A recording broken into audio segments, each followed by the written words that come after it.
जय हिंद दोस्तों, स्वागत है आपका एक बार फिर आपके एग्रीरियन क्लासेज और YouTube channel Suresh SDM Suresh के में। आज का जो मेरा टॉपिक है वो टॉपिक है कौन है भारत के नागरिक।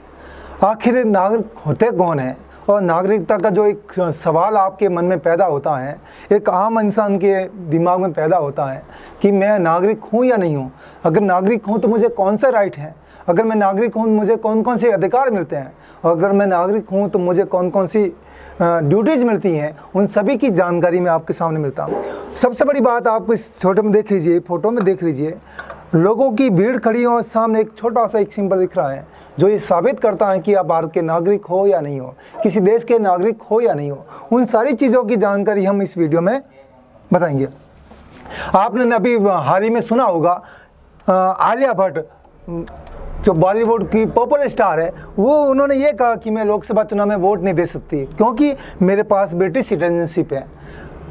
साथ में एक और कहा है अक्षय कुमार, इन्होंने भी कहा कि मेरे पास दूसरे देश की सिटीजनशिप है, दूसरे देश की नागरिकता, मैं भी वोट नहीं दे सकता। दीपिका पादुकोण का नाम आपने सुना होगा, उन्होंने भी ये कहा है कि मैं भी वोट नहीं दे पा रही हूँ। आखिर क्या चक्कर था? ये इतने बड़े बड़े सेलिब्रिटीज़ है जो वोट दे क्यों नहीं पा रहे थे? ऐसा कौन सा भारत में नागरिकता का कानून है जिस कानून जो कानून इन लोगों को वोट देने के बीच में अड़े आ रहा था? उन साथ में चीज़ और सामने आई है। एक सबसे बड़ा एक चल रहा है सिटीजन अमेंडमेंट एक्ट CAA, नागरिकता संशोधन कानून CAA या NRC, जो एक बहुत बड़ा मुद्दा चल रहा है इंडिया में। वही मुद्दा एक प्रकार की नागरिकता, एक प्रकार की सिटीजनशिप से संबंधित है, वो मामला आपके सामने चल रहा है। साथ ही साथ एक और मामला चल रहा है शरणार्थी और अवैध प्रवासियों के रहने वाला मामला। जो शरणार्थी होते हैं उनका भी संकट भारत के सामने आ रहा। इन सारी चीज़ों के सामने, चाहे वो सेलिब्रिटीज द्वारा वोट ना देने की बात हो, या फिर NRC वाला मुद्दा हो, या अवैध शरणार्थियों वाला मुद्दा हो, वो सारे मुद्दे आपको ये कहते हैं कि एक ही चीज़ के बारे में जानकारी देने के बाद कहते हैं एक मुद्दे के सामने हमारा ध्यान आकर्षित करने की बात करते हैं, वो हमारा ध्यान है नागरिकता। आखिर हम नागरिकता क्या है और हम नागरिक कैसे बन सकते हैं?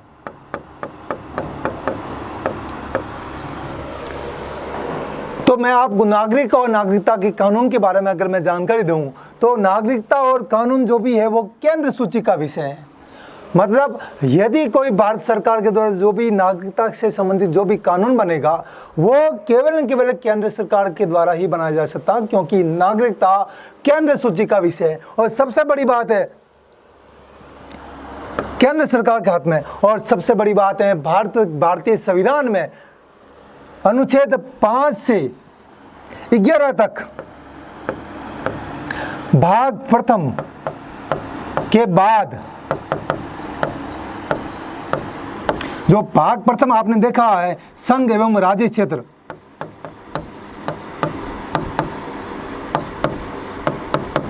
उसके बाद दूसरा भाग आता है जिसका नाम है भाग 2, जिसका नाम है नागरिकता।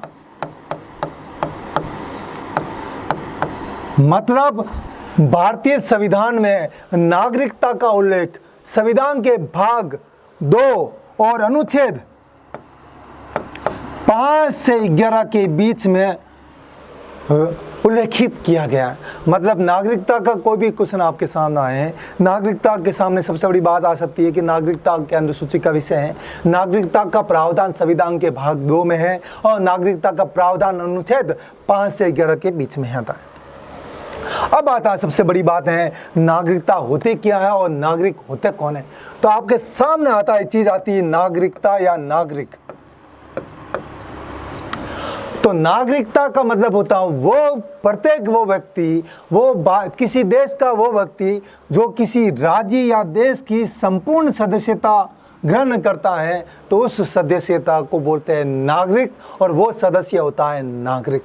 मतलब नागरिकता किसी राज्य या देश की संपूर्ण सदस्यता को कहा जाता है। मतलब नागरिक वह होता है जो किसी राज्य का सदस्य होता है। मतलब अगर आपके पास कोई देश या राज्य नहीं है तो आप नागरिक हो ही नहीं है, आप शरणार्थी हो सकते हो, प्रवासी हो सकते हो, अवैध घुसपैठिया हो सकते हो, नागरिक नहीं हो सकते। तो नागरिक होने के लिए सबसे बड़ी बात है किसी देश का सदस्य होना अनिवार्य होता है,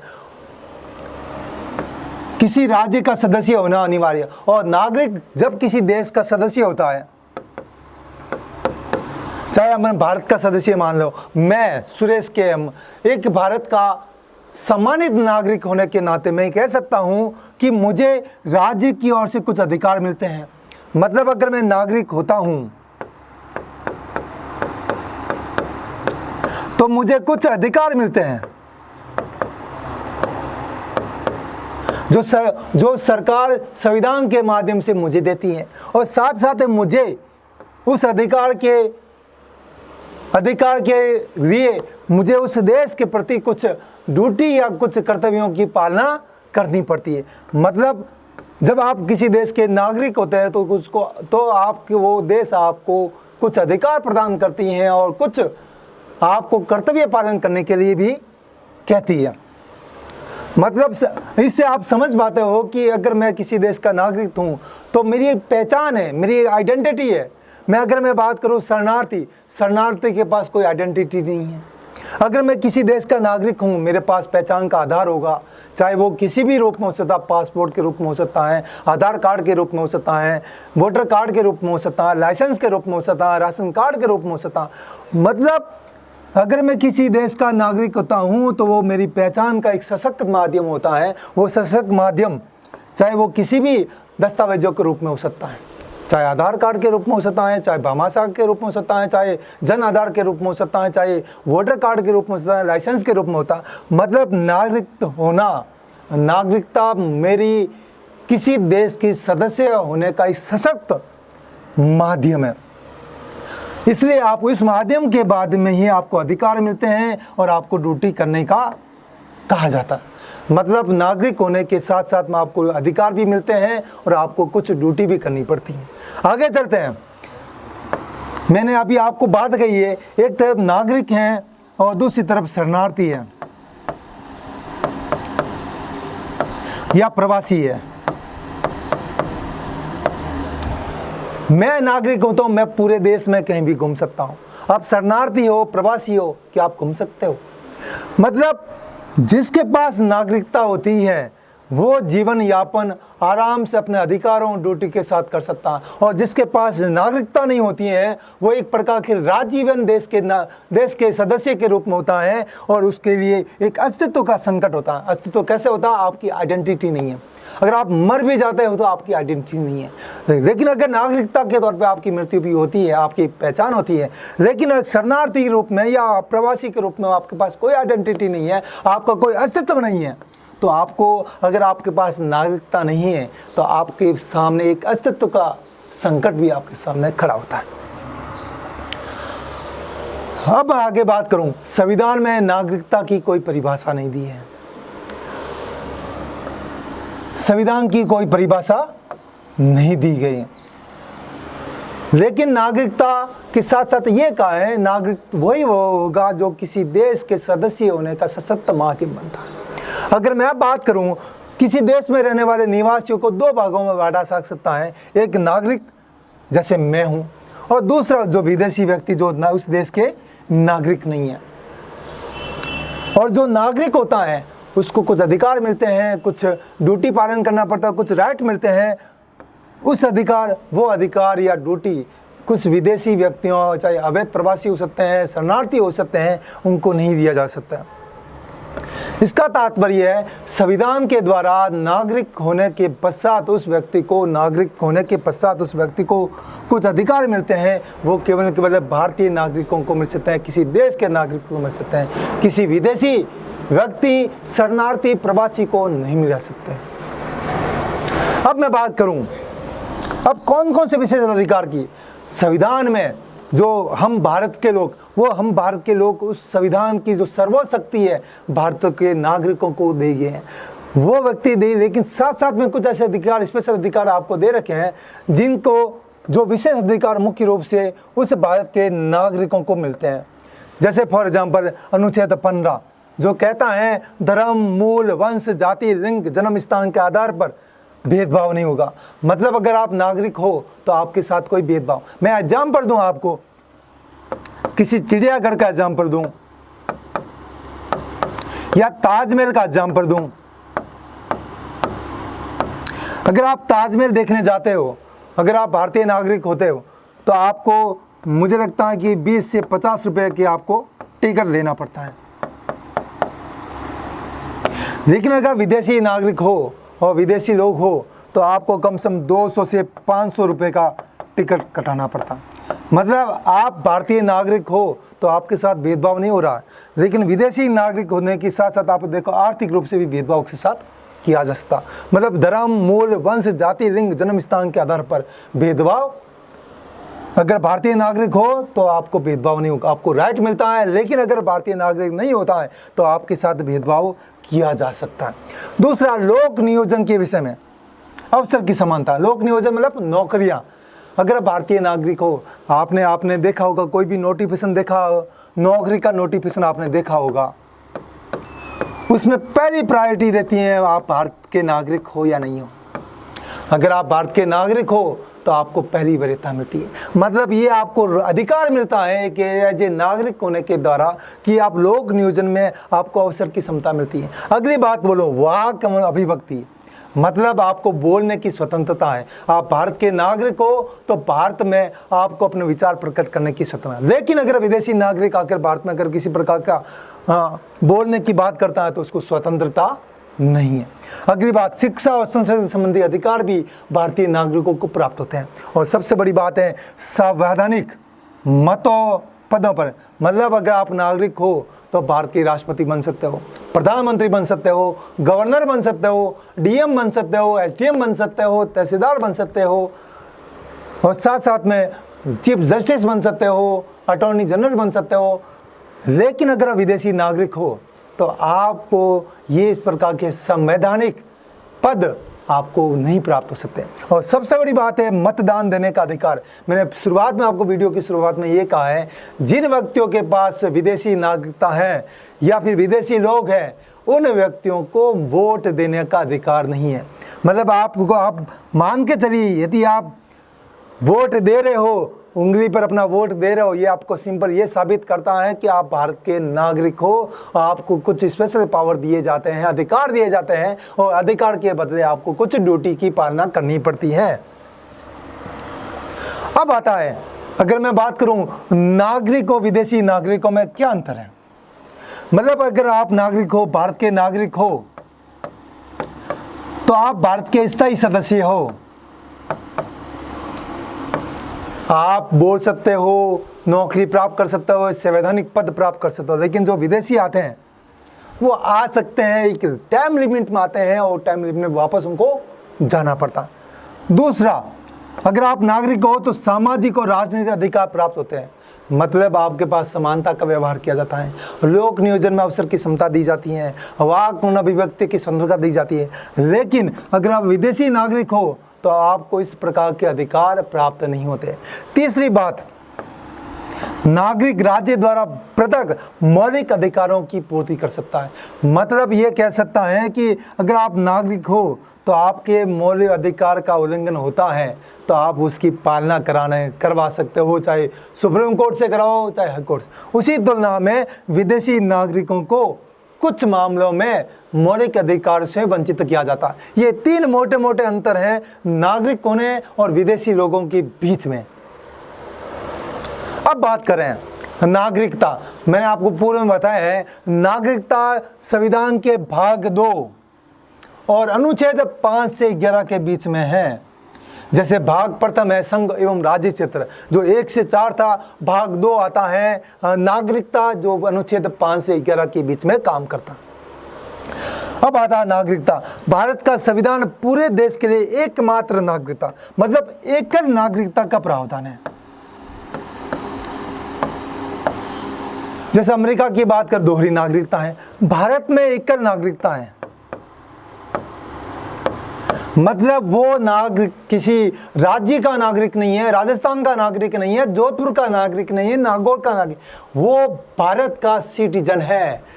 अगर उसी तुलना में अगर बात करूं अमेरिका की, अमेरिका में दोहरी नागरिकता है, केंद्र को और राज्यों की दोहरी नागरिकता प्राप्त होती है, जबकि भारत में एक नागरिकता का प्रावधान है।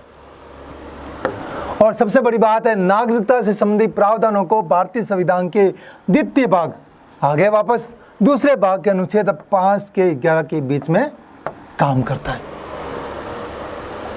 अब आते हैं अनुच्छेद 5, जन्म से भारत का नागरिक। यदि बच्चा जन्म ले रहा है, मैंने यहाँ जन्म लिया है, मेरे माता पिता ने यहाँ जन्म लिया है, तो मैं भारत का यदि कोई व्यक्ति भारत में जन्मा है तो वो भारत का नागरिक होगा। मतलब जन्म से मुझे, मेरे बच्चे, मेरी बेटी, बेटा को, मेरे बच्चों को जन्म से ही भारत की नागरिकता प्राप्त होती है। यदि उसके माता पिता भारत में जन्मा हो, मतलब मैं अगर भारत का नागरिक हूँ तो मेरे बच्चों को भारत की नागरिकता स्वतः ही प्राप्त होती है। दूसरा ये भी है, यदि उसके माता पिता भारत में जन्मे हो, यदि उसके माता पिता में कोई एक भारत में जन्मा हो, मतलब अगर मैंने यहाँ जन्म लिया है और विदेशी महिला के साथ मैंने शादी कर ली है, तो भी मेरे बच्चों को भारत की नागरिकता प्राप्त होगी। अग्री, यदि कोई व्यक्ति संविधान लागू होने से पूर्व लगातार 5 वर्षों में भारत में रहा हो तो भारत का नागरिक। मतलब जब संविधान लागू हुआ तब उन्होंने कहा कि संविधान लागू होने से पहले 5 साल का जो टाइम पीरियड उन्होंने दिया है, उन टाइम पीरियड में कोई भी व्यक्ति भारत में रहा है तो उन व्यक्तियों को भारत की नागरिकता स्वतः ही प्राप्त हो गई थी। दूसरा आता है अनुच्छेद 6, जो कहता है पाकिस्तान से माइग्रेट करके आने वाले लोगों की नागरिकता। आपने देखा होगा इंडिया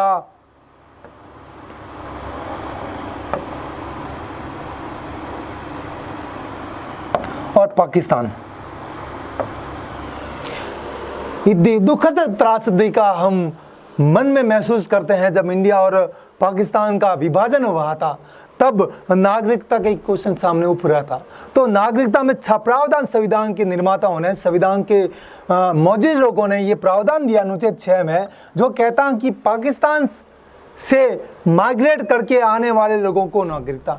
मतलब जब विभाजन हुआ तो पाकिस्तान से भारत में आने वाले लोगों को भारत की नागरिकता देने का प्रावधान किया है। उन व्यक्तियों को नागरिकता प्रदान की जाएगी जो 19 जुलाई 1948 को पाकिस्तान से भारत आ गए।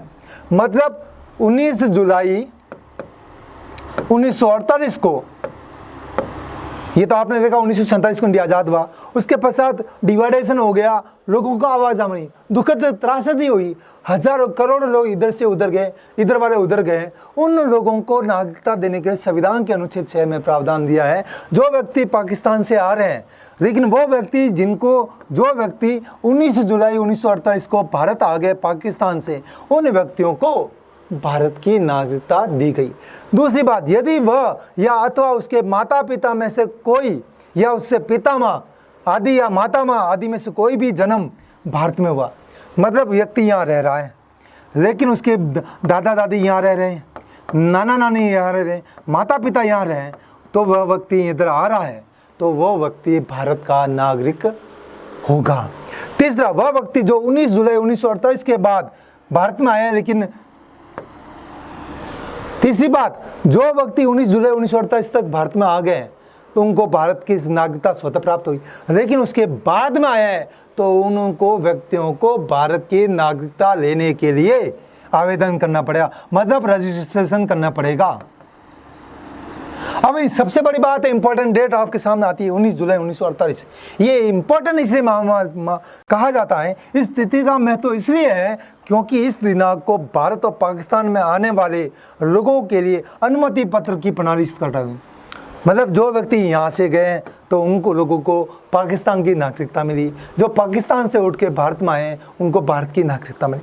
मतलब एक प्रकार की अनुमति प्रणाली, एक अनुमति दे दिए। तो इस डेट का भारत की इतिहास में महत्व इसलिए है कि इस दिनांक को भारत और पाकिस्तान के प्रव्रजन करने वाले, आने या जाने वाले लोगों के लिए अनुमति पत्र प्रणाली का शुरुआत की। इस कारण इस डेट का इम्पोर्टेंस है।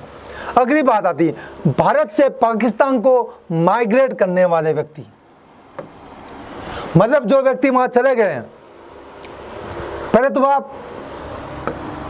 आपने देखा होगा ये यहाँ से आए। अब अपनी बात है, भारत से पाकिस्तान चले गए तो उन व्यक्तियों को, वह व्यक्ति जिसने 1 मार्च 1947 के पश्चात पाकिस्तान के अंतर्गत प्रवचन कर लिया, मतलब चाहे वो पूरी पाकिस्तान गया हो या पश्चिमी पाकिस्तान, तो वो भारत का नागरिक नहीं होगा।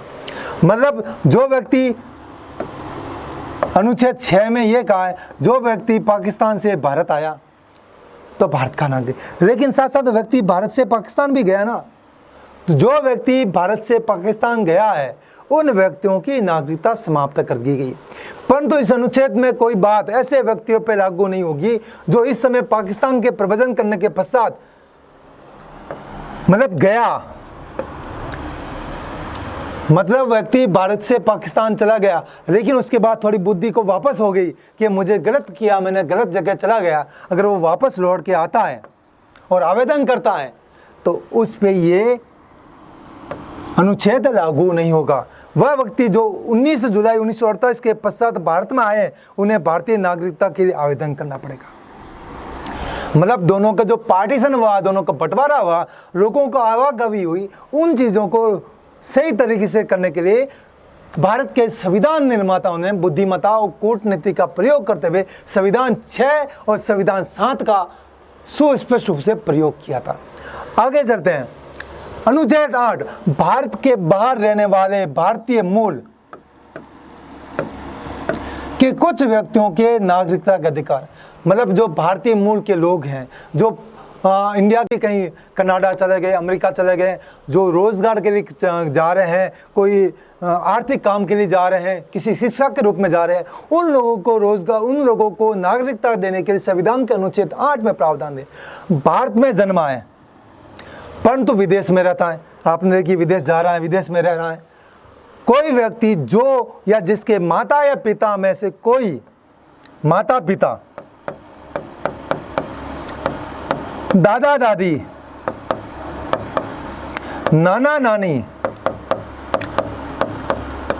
जिसका जन्म भारत में हुआ है, और वह व्यक्ति जो भारत के बाहर, मतलब जिनके नाना नानी, माता पिता, दादा दादी तो भारत में रह रहे हैं लेकिन वो व्यक्ति बाहर रहता है, उन लोगों को अगर वो आ रहा है तो भारत का नागरिक समझा जाएगा।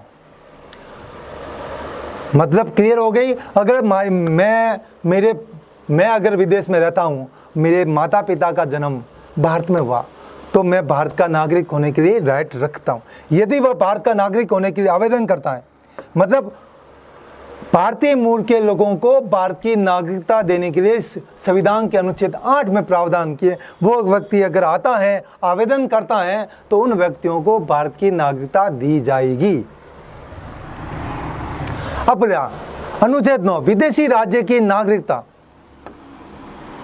अब आपके सामने आता है, अक्षय कुमार आता है, दीपिका पादुकोण आती है, आलिया भट्ट आती है और अनेक सेलिब्रिटीज आती हैं जिन्होंने विदेशी नागरिकता ग्रहण कर ली, तो वो भारत का नागरिक नहीं हो पाता है। वो भारत में वोट नहीं दे पाएगा, भारत में नौकरियों में आवेदन नहीं कर पाएगा। अनुच्छेद 9 ये कहता है विदेशी राज्य की नागरिकता लेने पर, मतलब भारत ये रहा, यहाँ से यहाँ चला गया, यहाँ से यहाँ चला गया और यहाँ की नागरिकता इन्होंने प्राप्त कर ली है, तो वो व्यक्ति भारत का नागरिक समाप्त हो जाएगा और वो विदेशी नागरिक हो जाएगा।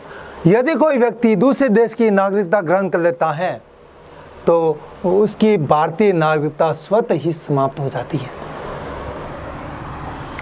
अनुच्छेद 10 जो ये कहता है नागरिकता के अधिकारों की निर्णयता, मतलब आप नागरिक कब तक रहोगे, आपके पास नागरिकता कब तक रहेगी, तब तक रहेगी प्रत्येक व्यक्ति जो भारत का नागरिक है या समझा जाएगा यदि संसद उस पर कोई कानून बनाती है। मतलब संसद के कानूनों के अधीन आपकी नागरिकता होगी। और संसद कैसे बनती है, भारतीय जनप्रतिनिधियों के माध्यम से, और जनप्रतिनिधि कैसे बनते हैं, जनता के माध्यम से। और जनता संविधान के अनुसार सर्वोच्च सत्ता है, सर्वोच्च शक्ति है, वो अगर परिवर्तन करती हैं और संसद के माध्यम से परिवर्तन होता है तो व्यक्ति की नागरिकता और व्यक्ति के नागरिक होने की बातों को, विधानों को चेंज किया जा सकता, जिसका प्रावधान अनुच्छेद 11 में दिया है, जो ये कहता है ये आपकी भारतीय संसद है जो देश की सर्वोच्च विधायिकाएं जो कहती हैं संसद द्वारा नागरिकता के अधिकार को नियंत्रित करने के लिए कानून, मतलब नागरिकता केंद्र सूची का विषय है और नागरिकता पे कानून बनाने का प्रावधान संसद को है। नागरिकता के विषय पे विधि लॉ बनाने का अधिकार केवल और केवल संसद को, मतलब राजस्थान की विधानसभा नागरिकता पे कानून नहीं बना सकती है, महाराष्ट्र की विधानसभा नागरिकता पे कानून नहीं बना सकता, लेकिन केंद्र सरकार की जो विधानसभा है जिसका नाम है संसद, वो नागरिकता के संबंध में कानून बना सकती है। तभी आपने देखा होगा CAA NRC, इसमें कानून किसने बनाया? संसद ने बनाया। कानून कैसे बना? लोकसभा, राज्यसभा और राष्ट्रपति की तीनों की साइन होने के पश्चात वो कानून बनता है। इस प्रकार अनुच्छेद 11 ये कहता है कि नागरिकता के विषय में कानून बनाने का अधिकार केवल और केवल पार्लियामेंट या संसद को। संसद को ये अधिकार है वह नागरिकता के अर्जन और समाप्ति के और नागरिकता के संबंध में अन्य सभी प्रावधानों में परिवर्तन कर सकती हैं, उसको बदल सकती हैं, संशोधन कर सकती है। मतलब नागरिकता के जो नॉर्म्स है उसको समाप्त कर सकती हैं, नए नॉर्म्स को इंक्लूड कर सकती हैं। कुल मिला के नागरिकता के संबंध में सर्वोच्च शक्ति, सर्वोच्च विधान बनाने की शक्ति केवल भारतीय संसद को प्राप्त होती है।